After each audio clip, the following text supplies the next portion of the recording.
যারা আমার মতো চিংড়ি লাভার তারা এটা একবার বাড়িতে ট্রাই করে দেখতেই পারো। এরকম ঝরঝরে সুন্দর চিংড়ির পোলাও একবার বাড়িতে বানালে তোমাদের বারবার বানিয়ে খেতে ইচ্ছা করবে। দেখতেই পাচ্ছ কত সুন্দর ঝরঝরে হয়েছে। তো আজকে খুব সিম্পলভাবে আমি তোমাদের এই রেসিপিটা বানিয়ে দেখাবো। চলো তাহলে ভিডিওটা শুরু করা যাক। প্রথমেই কড়াইতে সাদা তেল দিয়ে আগে থেকে বেছে রাখা চিংড়ি মাছ দিয়ে সামান্য ওতে নুন দিয়ে ভালো করে ভেজে তুলে রাখবো। বেশি ভাজার দরকার নেই, সামান্য একটু লাল হয়ে গেলেই চিংড়ি মাছটা ভেজে তুলে রেখে দেবে। ওই তেলেই এবার দিয়ে দেবে গোটা গরম মশলা আর 1 চা চামচ জিরে। কিছুক্ষণ পরে দিয়ে দেবো কোচানো পেঁয়াজ। পেঁয়াজটা কিছুক্ষণ ভাজা হয়ে যাওয়ার পর ওতে দিয়ে দেবো আদা রসুনের পেস্ট। কিছুক্ষণ ভাজা হয়ে যাওয়ার পর ওতে দেবো টমেটো কুচি আর কিছুটা নুন। ওটা কিছুক্ষণ কষানোর পর ওতে দেবো হলুদ গুঁড়ো, কিছুটা লঙ্কা গুঁড়ো, ধনে গুঁড়ো, জিরে গুঁড়ো আর সামান্য একটু নুন। সব কিছু ভালো করে কষিয়ে নেওয়ার পর দেবো আমার আগে থেকে তৈরি করা একটা গুঁড়ো মশলা। কিছুই নয়, ওতে আছে তেজপাতা, গোটা গরম মশলা, গোটা জিরে, এগুলো দিয়ে গুঁড়ো করে রেখে দিয়েছিলাম।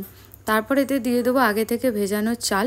দেখতে পাচ্ছ চালের কোয়ান্টিটিটা। চালটা দেওয়ার পর কিন্তু মশলাটার সাথে ভালো করে মিশিয়ে নেবে। 1 থেকে 2 মিনিট চালটাকে ভালো করে ভেজে নেবে।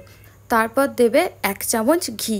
ঘিটা দিয়েও ভালো করে মিশিয়ে নেওয়ার পর এবার মেন জিনিস হচ্ছে জলটা দেওয়া। এখানে চালটা দিয়েছিলাম 1 বাটির থেকে একটু কম, বাটিটা পুরো ফুল ছিল না, তাই জন্য আমি 2 বাটি জল দিলাম।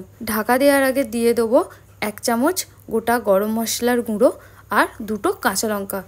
এই কাঁচা লঙ্কাটা দেওয়ার জন্য খুব সুন্দর একটা ফ্লেভার আসে। তো এবার ঢাকা দিয়ে প্রথম 10 থেকে 15 মিনিট এটা হাই ফ্লেমে করতে হবে। প্রায় 70% জল যখন শুকনো হয়ে আসবে তখন দিয়ে দেবো আগে থেকে ভেজে রাখা চিংড়ি মাছটা, নিয়ে আবার ঢাকা দিয়ে রেখে দেবো 5 থেকে 10 মিনিটের জন্য।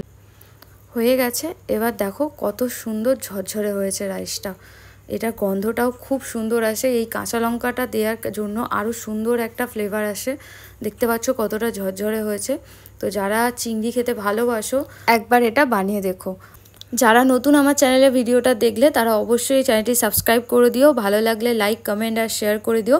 চিংড়ি পোলাওয়ের সাথে আমি খেয়েছিলাম চিকেন মহারানি। চিকেন মহারানির রেসিপিটাও আমি তোমাদের সাথে শেয়ার করে দেবো। সবাই ভালো থেকো, সুস্থ থেকো, আরও খেতে থাকো। ভিডিওটি আজকে এখানেই শেষ করছি। দেখা হবে নেক্সট ভিডিওতে। টাটা।